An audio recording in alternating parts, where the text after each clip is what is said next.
okay? Good.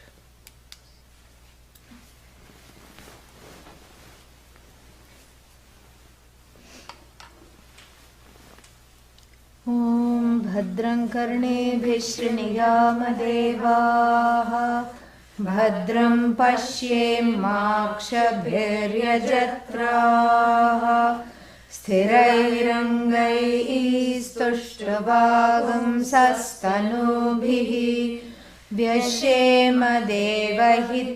यदायुः स्वस्ति न इन्द्रो वृद्धश्रवाः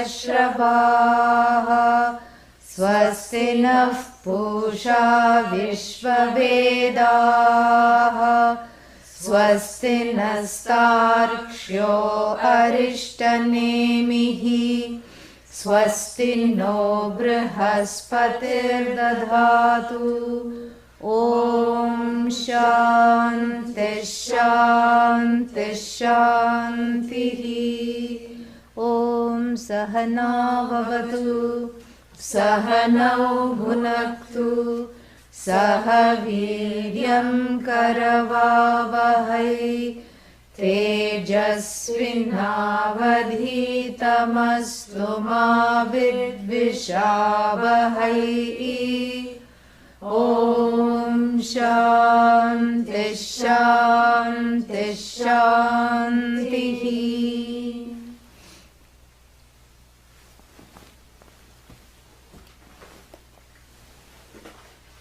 The definition of the word akshara is what we are looking at.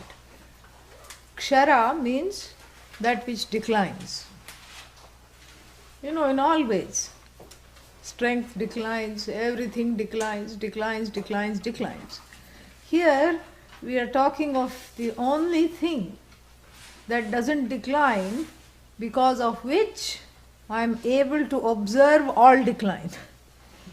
And this is what the answer to in answering the question. What was the question? That is the question. What was the question? What was the question? Who asked the question first of all?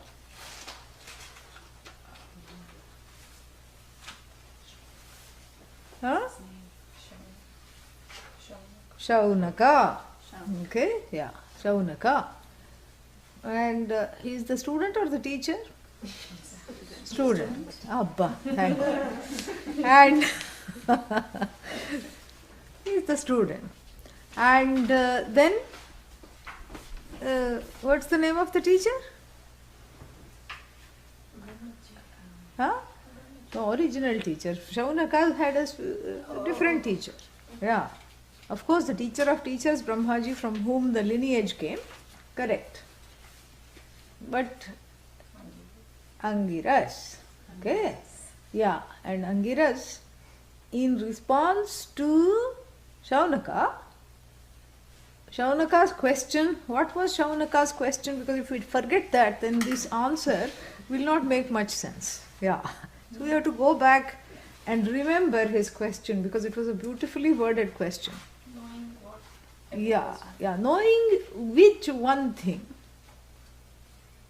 What is that one thing which is the master key of everything, which unlocks all doors, all windows, which have been locked for me? And every jiva has the locked in syndrome, Yeah. All you can do is blink, that's all it is. So, therefore, what is that one thing? Because I don't want to know the discrete causes and the discrete effects. Because that we all know. That this is the cause of that. Yarn is the cause of fabric, and then the cause of yarn is something else, and that something else is caused by something else.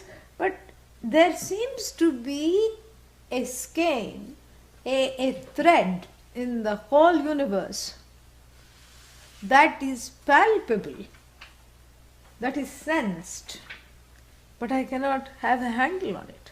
I cannot objectify it. I cannot name it. As soon as I name it, it's gone.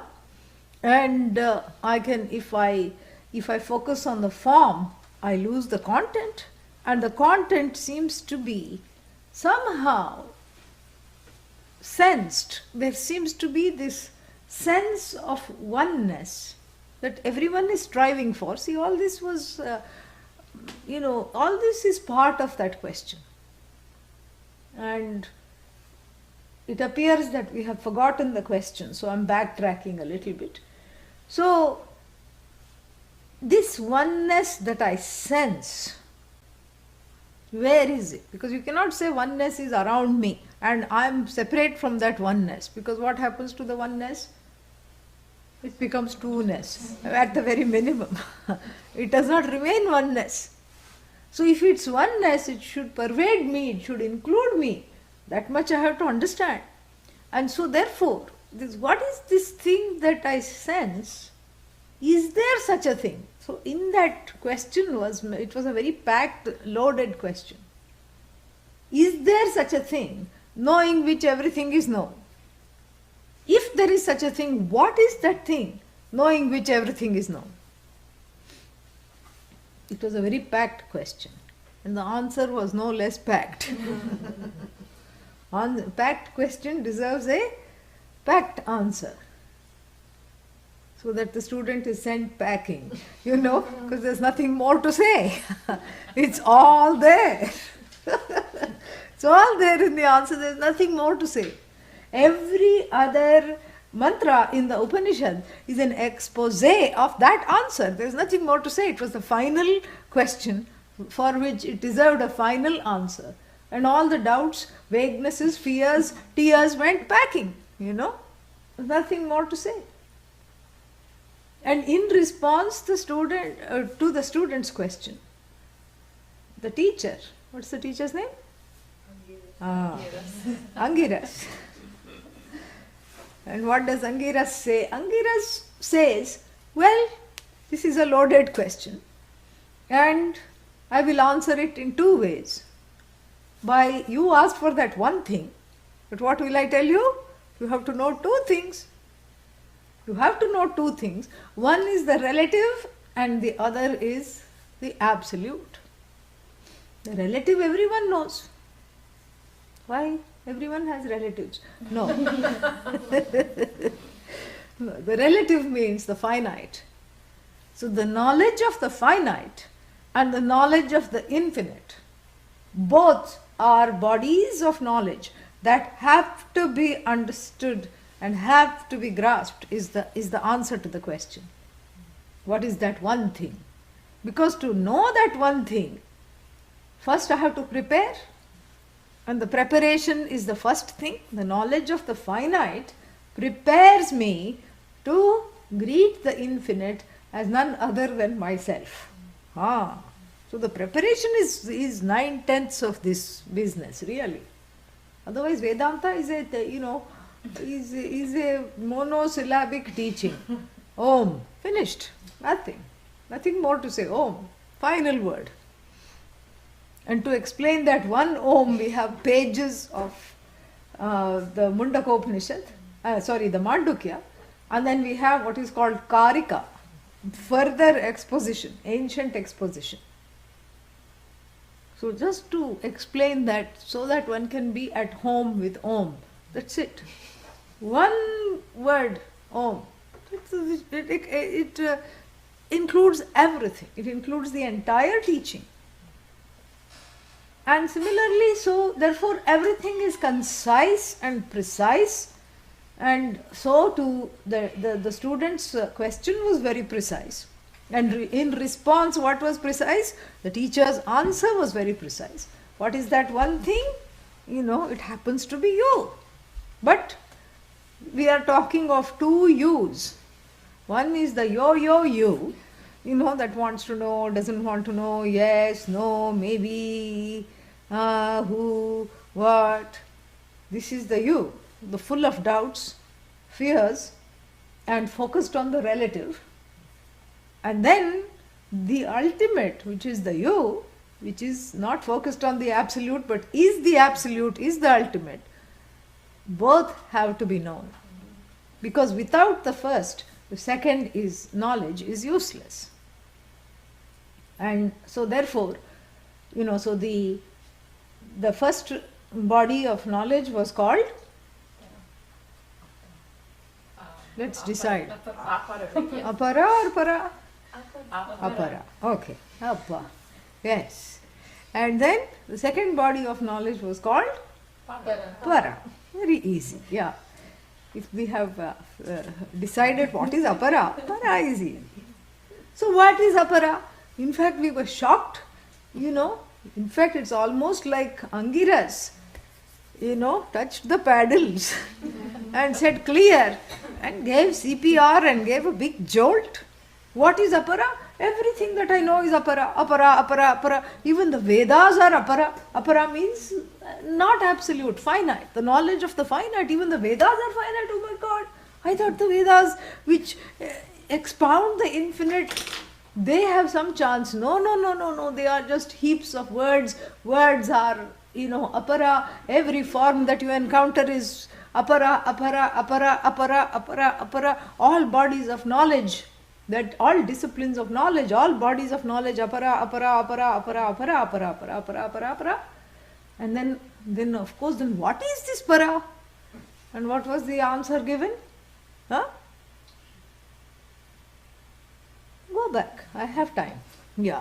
Go back, look at your notes. Tell me what was the answer. What was the answer that Shaunaka received from the teacher as regards to what was the infinite?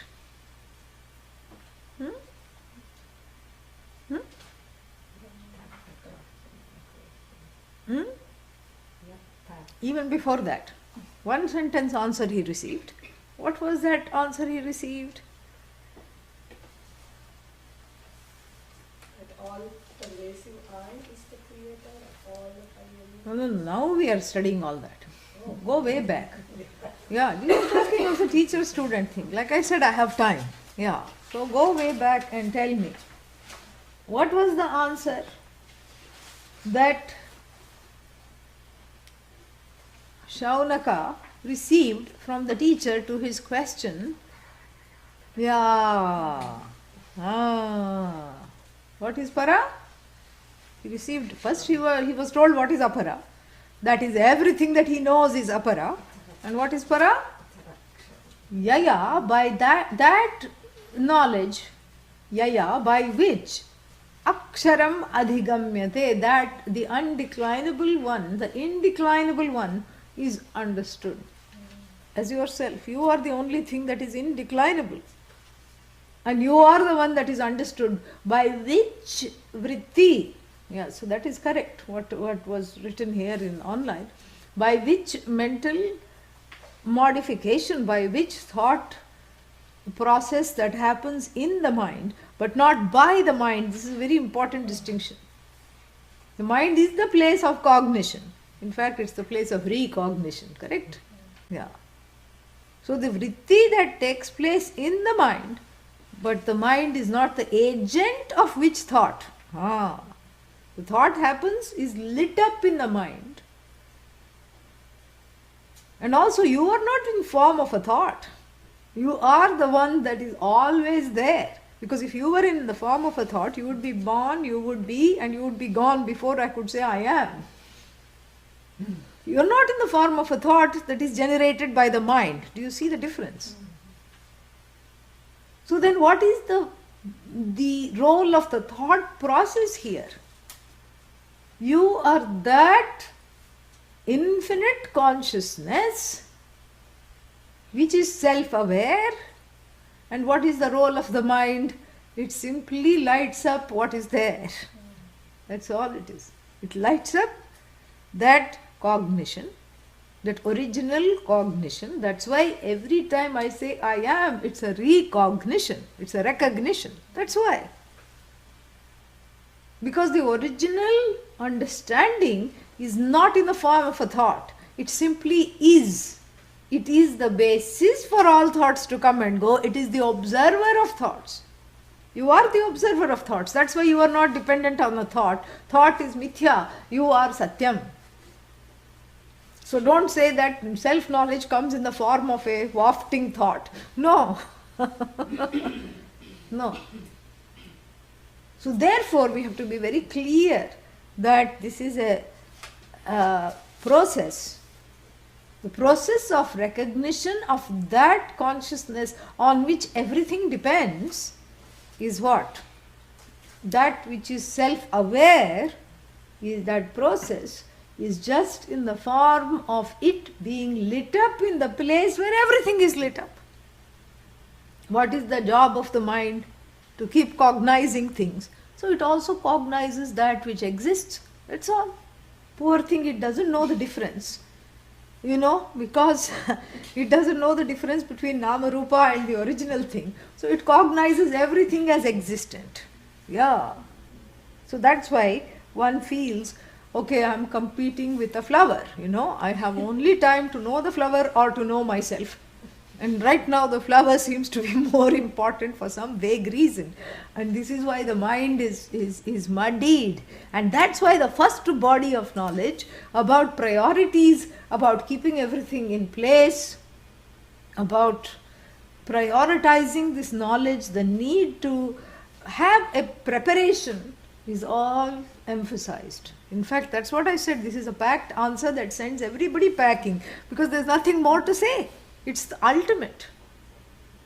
And the rest of the Upanishad, this is why it is called Mahapratignya, a major thesis statement, which is like, from which the Westerners of the, of the school teachers borrowed the essay writing from, How were we taught in school to write essays? First you have to have thesis statement, correct? And then you have to expound it. And then in the last paragraph, you have to bring it all together. And in fact, Upanishad was the first essay. Yeah. Being 10,000 years old, I don't think any other essay, can come in the picture. And it begins with a thesis statement, a very big thesis statement. And the rest of the time, it's just some artistry of bringing out the thesis statement to explain the various aspects and the connections therein. That's all it is about. So the whole Upanishad rests on this Akshara, on explaining this Akshara. And where did Akshara come from? Where is this Akshara took place? Akshara, the word took place in this conversation between who and who? I have forgotten. Please remind me. Angiras and Shaunaka. Who is the student? Shaunaka. So therefore this Akshara featured in this conversation.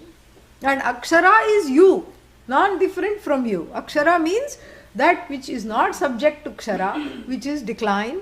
And so that which is not subject to Kshara is yourself. Cannot be other than you. Because you are the one who observes all decline. And so the whole Upanishad is defining and elaborating, elucidating, painting the various shades of the non-shady Akshara. Really, that's all it is. And so we cannot afford to forget this conversation. There will be a quiz about it in a few weeks. Yeah, we absolutely cannot afford to forget this conversation. We absolutely cannot afford to forget how beautifully, first of all, we cannot afford to forget this conversation. Number two, we cannot afford to forget the word Akshara and what it means. What does it mean? Yes, that which is not subject to decline. Number three, we cannot afford to forget, certain things I'll allow you to forget, yeah, and I'll tell you what they are also. So, the third thing we cannot absolutely afford to forget is the ingenious way in which Akshara was defined by the teacher. That which comes to light in the mind, but for which knowledge the mind is not the cook of this knowledge. The mind is not cooking up this knowledge like it cooks up various impressions. Nobody loves me. The mind is the agent of that wrong knowledge, correct? Because when we find that the mind as an agent of a particular body of knowledge, then it is susceptible to error, vagueness, doubt, because the mind processes certain things wrongly depending upon memory and desire. Yes, these are the two ingredients in the recipe of every mental formation. How is a vritti formed? A vritti for which the mind is the agent. So you have memory, the past, and then you have ragadvesha, desire. And these are the two main ingredients. You know, like flour and yeast in making bread, the two main ingredients here for the mind to be the agent of the cognition are memory and desire.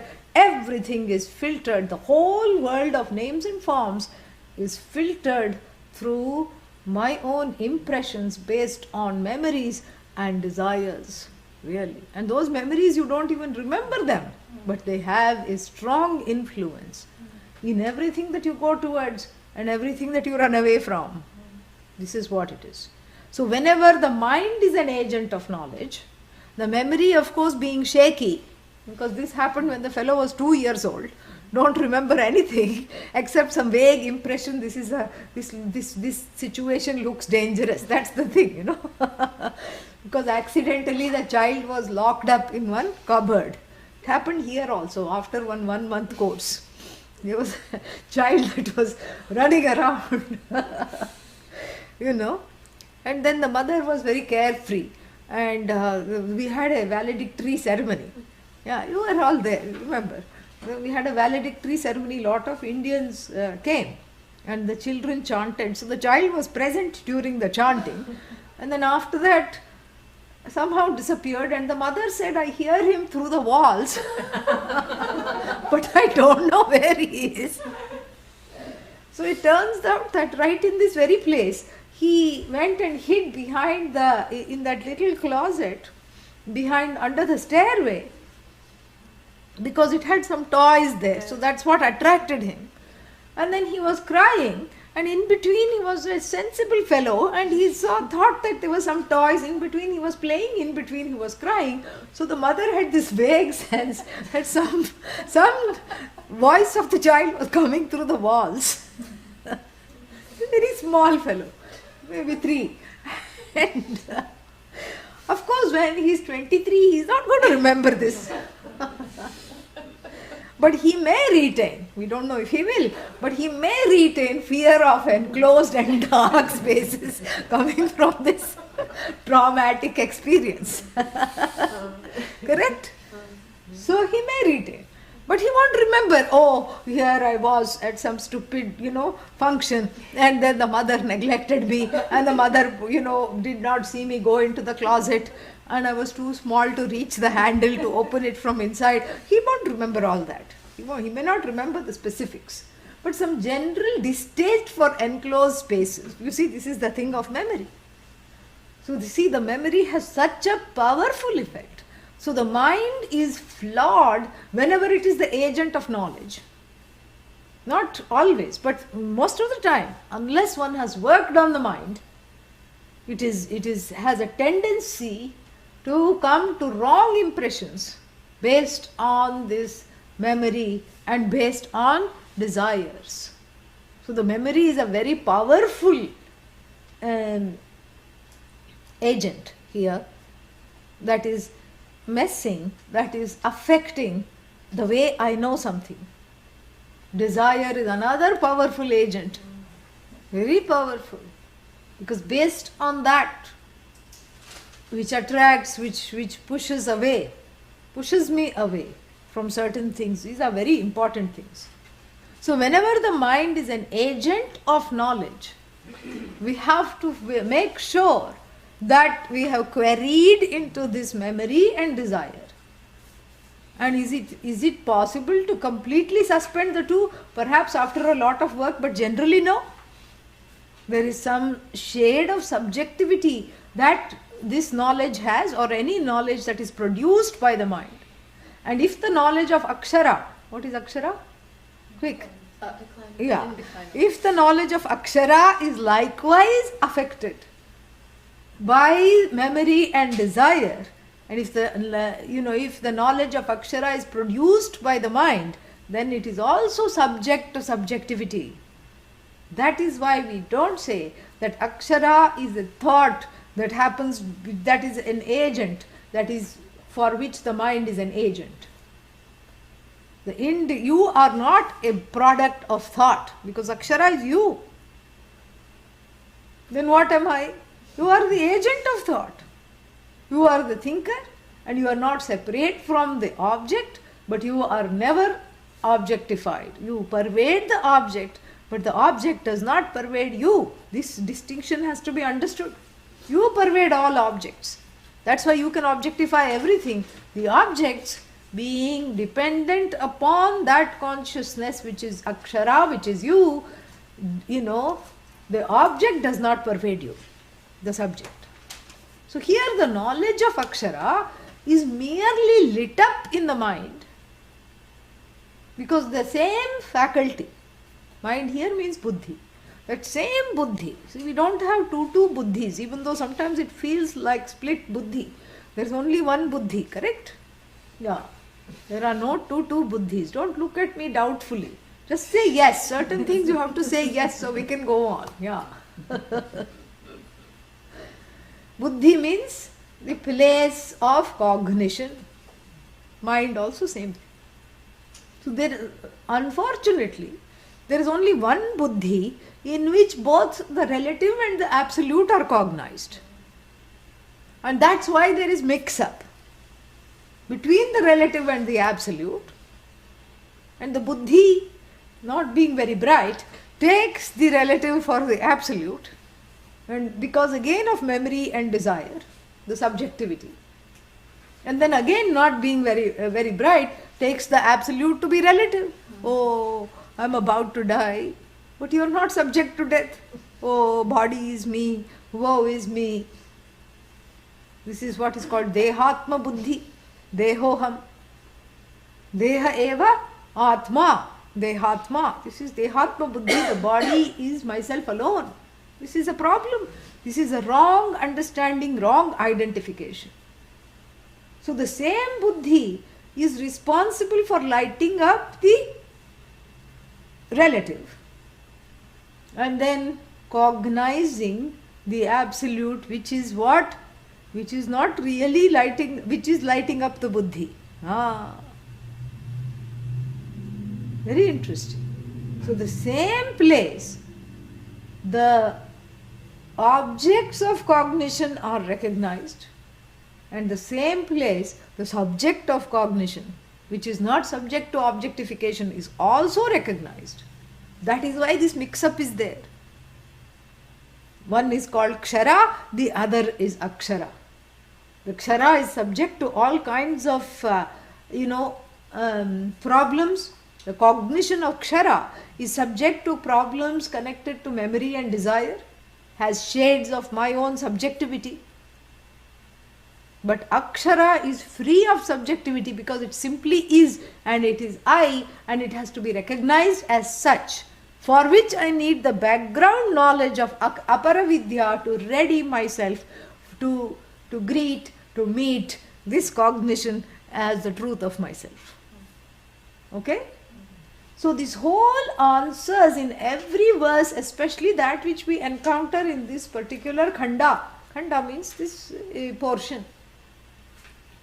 All the mantras are elucidating what is Akshara. And that conversation between the student and the teacher, where Angiras explains that Akshara is that recognition that happens in the mind, in the buddhi, in the faculty of knowing. That knowing that is there as a background. Last week we saw that background. What is that? Tanpura. Yes. That is what is there. That is what is you. The highs and the notes are the cognition of the Kshara. All notes rise and subside into that one truth of everything. This is what is called Akshara. And who is that? It cannot be other than you. You know, this is that consciousness. This is that consciousness, that awareness. Each time you say, I am sad, what are you? I am aware of some sadness, a wave of sadness rising within. But what if it's not a wave? What if it's a tsunami? Still I am the observer of the tsunami. But what if it's not a tsunami? What if it's a constant sadness? It cannot be a constant sadness. It's just impossible. Because if it's a constant sadness, then that means what? You cannot observe it. You become it. Yeah, but I have become that. I am that. You are not that. Yeah. Here in this case I have to say Atatvamasi, you are not that sadness. If that is equal to sadness, that you are not, because you will never be saying that I am suffering from sadness. You will not be saying that. Because the fact that you feel that I am suffering, itself shows that you cannot handle this sadness. It's an imposter. It's an interlocutor that has kind of twisted my understanding of myself, which even without Vedanta I understand that the truth of me should be happy, should be free. Even without Vedanta lessons, even these pharmaceutical companies, what Vedanta they have? They don't have any some kind of corporate Vedanta where somebody is saying, Shantosi, Nitya Shuddha Buddha Mukta Atma. Nobody is coming and telling them these teachings. Yet every day they are manufacturing new antidepressants. How do they know that Atma is free and happy? It is already sensed. It is already sensed. And so this knowledge is free of subjectivity. So therefore I have to, what I can do to receive this knowledge is to prepare the receptacle in which this knowledge is taking place. That is what is this whole teaching is all about. So then, now that we know what this Akshara is, now that we have familiarized ourselves with the beginnings of the Upanishad again, we can perhaps proceed to where we left off last week. So last week, where did I leave off? I said that this consciousness has been described as that which cannot be objectified by any means of knowledge which I operate. Adreshyam, agrahyam, avarnam, achakshushrotram, agotram, tat apanipadam cha, and then what? All that negation. And then after that, nityam, vibhum, susukshmam, sarvagatam, bhutayonihi. This is what it was. So all these words we have seen at length. You know? Do you want a quiz on each of them? Yes? No? Maybe? Not today. Not today. Okay. So, all right, not today. I'll just assume you know. Okay? Yeah. And, you can just look back at the notes. Adrishyam, not subject to sight, not subject to hearing, not subject to any of the organs of knowledge, sense organs, not subject to grasping, sense of touch is dismissed, and the organs of actions are also dismissed in trying to be able to touch something. And then that also which itself doesn't, it's not subject to hearing, but maybe it makes a sound. No, it doesn't make a sound because it doesn't have ears or eyes or mouth, but it sees without eyes, because it knows everything. Sees means it's all-knowing, and this consciousness is indeed all-knowing. Oh, but if this consciousness is me, that means I am all-knowing? Yeah. How can I be all-knowing? What is all? What is the definition of all? That which I know plus that which I don't know is equal to all. Yes or no? Yes. Do you know what you know? Yes. Do you know that you don't know so many things? Yes. Yes. So you know all. This is what is called Sarvajñah. This is all-knowing. Because when you say all-knowing, It is knowing that I don't know. That is what is the main thing here. When you say, I know that I don't know, that's knowledge. The knowledge that never converts into lack of knowledge or opposite of knowledge, that is what? That abhava is not there for which knowledge? This is what is called all-knowing. And so this all-knowing, sarvagyaha, and to know that you don't know, which karana do you use? Do you use the eyes to say, I know, I don't know? Do you use the ears? I hear that I don't know? No. You just know, correct? Because it's that self-revealing I, that consciousness alone. And so, this consciousness doesn't need eyes to know, doesn't need ears, knows without ears, eyes, everything. In other words, this I, which the Upanishad is revealing as the truth of you, is not dependent on all these finite means of knowing, because in itself it is infinite. And then it upholds all these finite means of knowing, because it gives them credence, it gives them existence, it gives them the ability to move in their own realms without it needing to see or move. Very beautiful. And then it was talked about as nityam, changeless, eternal. And then what? Vibhum, that which has as though become into many things, that which everything that I encounter is me, me, me, me, me. This whole knowledge is about me, me, me, me, me. And then sarvagatam, all pervasive, that same consciousness is in the form of everything. And bhuta yonihi. Bhuta yonihi means what? The source of all beings, sentient and insentient. And then finally, what do I need to have? What do I need to be in order to understand this? I have to be a dhira. What is dhira? The one who has the cognitive ability, and then the one who also has what? The emotional maturity to be able to see this. In other words, the one who has interrogated and confined the desires from exerting an influence in this knowledge and distorting this knowledge. The one that has interrogated and has done upashamana. Upashamana means extinguished literally that's what it means. Extinguish the force of the unconscious. Not extinguish the unconscious, but extinguish the force of the unconscious the subjectivity as it comes to bear upon understanding this without distortion. Because these are the two agents of distortion. These are the things that spoil the recipe of Brahman. Brahman is raw, uncooked, Yeah. So then if you put memory and desire, it heats it up and spoils it. It distorts it. So we have to have Brahman as is, raw. And then, so therefore, this is what a dhira is. The dhira is the one who has interrogated the desires.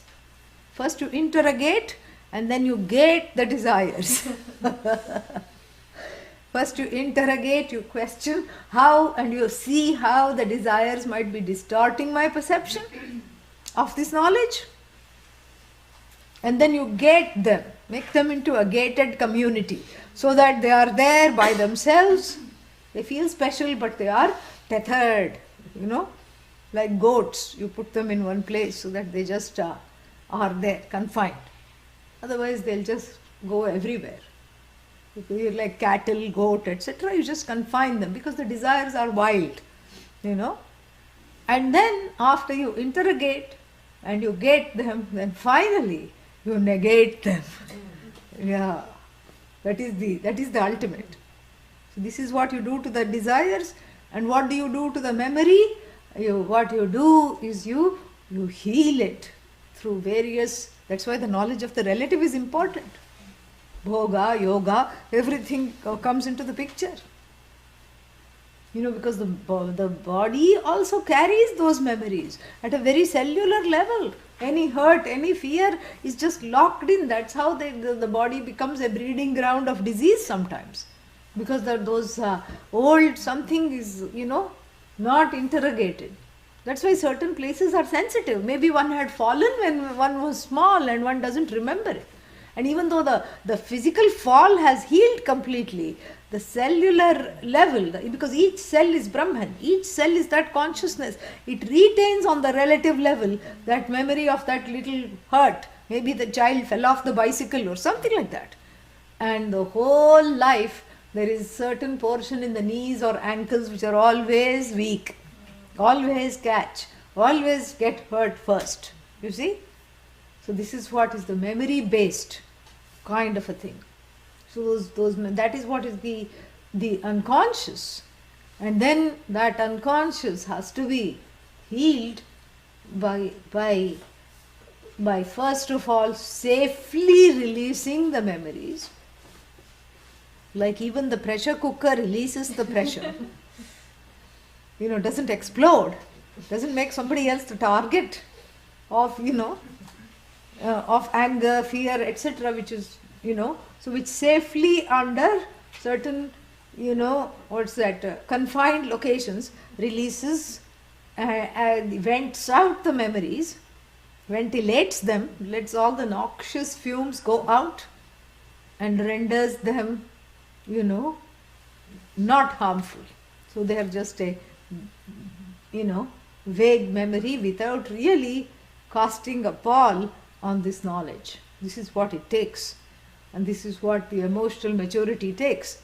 So once that happens, then we can understand this consciousness as the truth of oneself and abide in it, because the understanding is the abidance. It's not a twofold process where you first understand and then next day you make an appointment to abide in it. No. The understanding itself is the abidance. So this is what we studied last time. And then I also talked about how that consciousness, because of which everything is, has to be understood for my complete release from samsara from two standpoints. The one which we have seen so far, adrishyam, agrahyam, is what is called swarupa lakshana. The definition of this consciousness as the truth, of everything. What is its nature? It exists, Sat. It is conscious of itself and everything, Chit, and it is limitless, Ananda. We understood this. We have seen this in great detail. Correct? Yeah. I'm glad everyone said yes at the same time. These are the moments that make my day. So then that itself is enough to give a nice floating sensation. I am everything. I am the truth of everything. Ooh la la, wonderful, very nice. I have this melty feeling of just being one with everything. Correct? This is, I am the stone. Yes, you are the stone. You're not stoned, but you are the stone. And then I am the rock. Yes, you are the rock and you rock. I am the flower. Yes, you are this flower, you are that flower, you are every flower.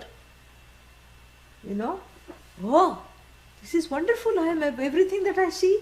Yes. But what about the things that I don't like? I already told you, here is where this is the desire department. Things that you don't like is also you. Karela is me. Yes, you are Karela. Karelo, see, Karela is this bitter gourd. Very good. It's called the diabetes killer. So if one has high blood sugar, you go to the Asian market here in town, buy the bitter gourd, de-seed it, cut it up and just saute it in a little bit of olive oil and salt and eat it thrice a day. No, 3 times. 3 times a week you eat it. It just kills the sugar, really. Of course, it will kill also the taste buds along with it. No, but truly. So even the things that one doesn't like, the Karela is non-separate from you. Who says this is Karela? You are saying that, correct? It's the buddhi, it's the general buddhi of I know is cognizing this. Yes, this is green, bitter gourd, Karela. After that comes another I know which is lit up by the buddhi. What is it that I know? I know I don't like it. So we go with the first I know, which is this just happens to be Karela. It is just cognized in the consciousness. Later on, the memory of the mother pushing the Karela in every dish comes, and the desire of not wanting the Karela also comes. Yeah, so in the earlier generation in India, especially in South India, the parents would run behind the children once a month. Yeah, with a spoonful of castor oil. Really, this is something, to just clean out any kind of things in the stomach, worms. It's a deworming program. Gentle, safe, extremely effective. Yeah, but first you have to catch the child. And somehow we would know. And we would just leave home. Yeah. You just disappear on that morning, And in the earlier days, maybe even now in the villages it's like that. I mean, one was brought up by all the relatives and all the neighbors. You were not just, it's not a nuclear family, which is neither new nor clear to me. What is nuclear about it, but anyhow. So you would perhaps eat in somebody's house, and sometimes, the parents would have to find where you were sleeping, and this is how it was, especially in the summer holidays. You'd never be seen at home. And so one time, I thought I was being very clever and I escaped before the castor oil treatment. I ran out of the house and went to some neighbor, some auntie's or uncle's house. Everybody is an auntie and uncle. I had the shock of life waiting, because that lady was waiting. But she said, "Oh, come, wonderful." I said, open your mouth.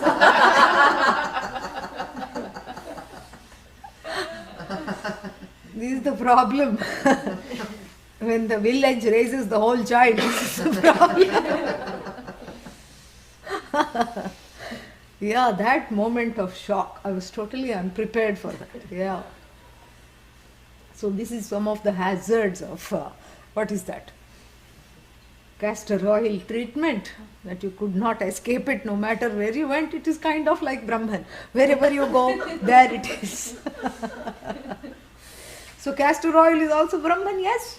That the fact that you don't like it, you have to come to terms with that. It has nothing to do with Brahman, it's just a form. In fact, this mantra which we encountered earlier said that it's a non-existent form. It's a finite form which emerges from and resolves into that consciousness. And the fact that you like it is not Brahman's problem. It's not the problem of consciousness that you don't like this.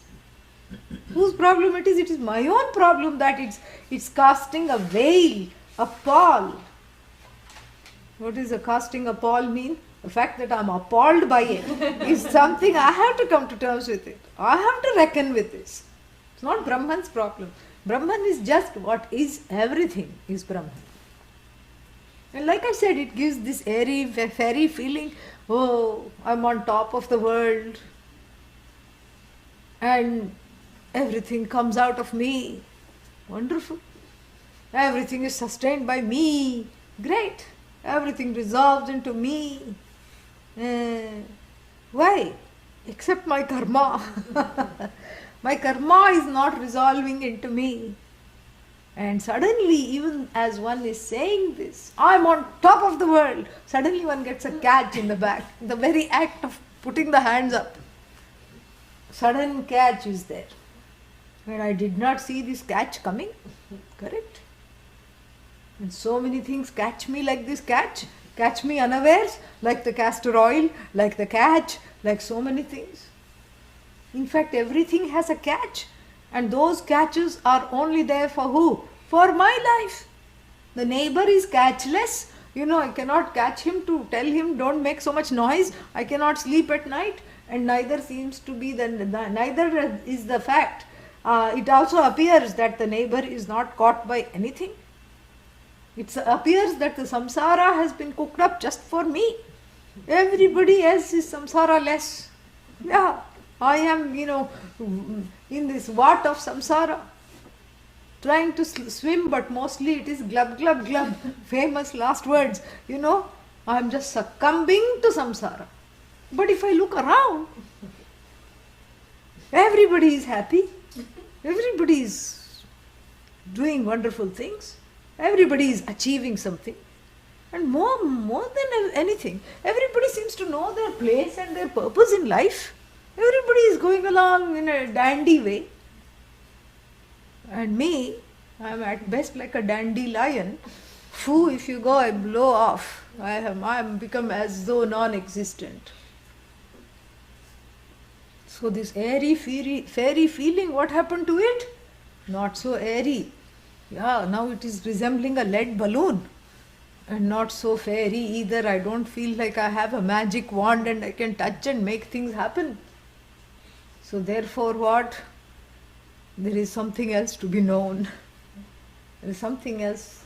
Perhaps my understanding of Brahman is only partial. And this is the first problem, because that which is whole cannot be understood partially. Yeah. And unfortunately, everyone is partial to this definition of Brahman alone, because this is where I don't have to encounter anything else other than myself, and it fills me with a certain safety to know, and fills me with a certain happiness to know that everything is me alone, everything is an extension of me. There is that oneness which is being, recognized repeatedly, and it's wonderful to stay in that oneness. Yes, but you have to encounter the manifest Jagat.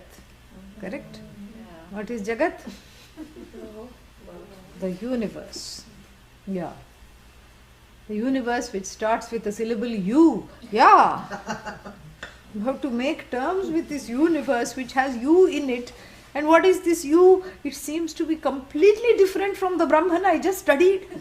That's why I promptly forget what was taught last week, because the stress of the week itself is so much that I cannot really keep all these things straight. Akshara, everything starts to sound alike. This life is very stressful. So this Brahman definition is not tenable. Why? Because even though everything is me, then how come I can't get what I want when all the time? I can't even win an argument at home. If I was Brahman, I should be sitting on top of a tree, flapping my wings. Here I don't even have wings. Neither tail nor wings, And just this a big complex. I have a tail, T-A-L-E. I have many tales to tell. I have an endless tale of woe. I have an endless tale of misery. I have an endless tale of how many things have not gone my way since birth. And if that is any record, I also know that it's not going to go my way now either. Because observation and experience have to count. And here I have observed that at every level, at every dimension, in trying to fulfill any ambition, any goal, I have been blindsided by hidden variables, curved balls, googlies. I have been blindsided by all these things. I'm not expecting this. Suddenly I have to deal with a certain set of unknown variables. I also have to deal with known variables. In fact, that's the battle of life, to make the unknown known. Correct? That's what I try to do. And the West has perfected this completely. So everything runs on timing, the trains especially. 8:06. Why don't they just say 8 o'clock? 8:03.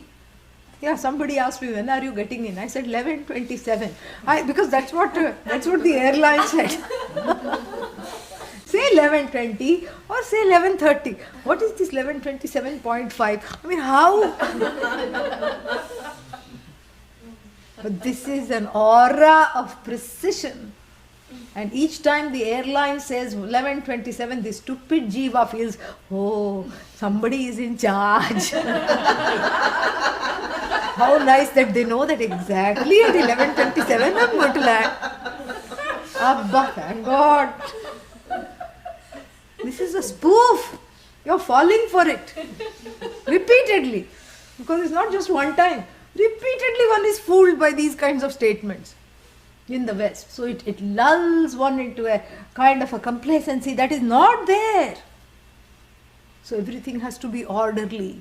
Planes have to take off and land exactly at 11:27. They don't. But this is the aura of complacency. This is how we are trying to live our lives, by making the unknowable knowable. Which is an impossibility, I'll tell you later why. That's why it's called hidden variable, because it is hidden, hello. Seems to be hidden. But I am going to give this patina, this varnish. You know what a varnish is? That which makes the dull wood shiny? Yeah. So here I am going to give a patina of shine and make it feel like I can control everything. So first they will put you in like cattle in this plane. This has happened so many times. Which plane? The one that is going to take off at 11:27, of course. And then they will say, then you're not taking off, you're sitting there on the tarmac, you're sitting there, then they are bound to give you some explanation. A reassuring man's voice comes over. Oh, hello, this is your pilot speaking. And already you know there is some trouble, you know. And those of you, this is an actual announcement that I'm relaying to you. Those of you that are sitting on the right hand side of the aircraft, which I was, and those of you that have a window seat, which I had, please look over and see the wing, which I saw. Do you see that something is dripping underneath? Which I saw, and the woman next to me caught hold of my hand. She was so scared because it was some oil dripping from the wing. Now, do you understand that we cannot take off in this situation?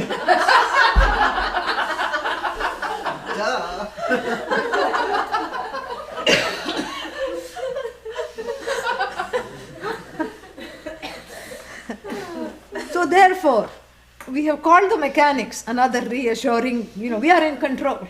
We have called the mechanics.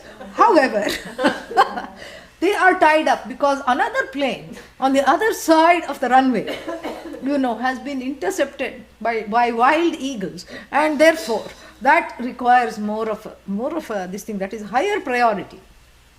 And so after they finish that, which is going to be a mere 45 minutes, then they will come here, to do this. And 15 minutes, you say, okay, fine. Because what else can you do? 11:27 has come and gone. Yeah. Now it is 12:27. And then still the plane hasn't taken off. And then what? Then you wait for the voice to come. And a voice comes, an unseen voice comes, and then says, well, the mechanics came when you were not looking. And the mechanics have deemed that this plane is unrepairable. So you have to please repair back into the terminal.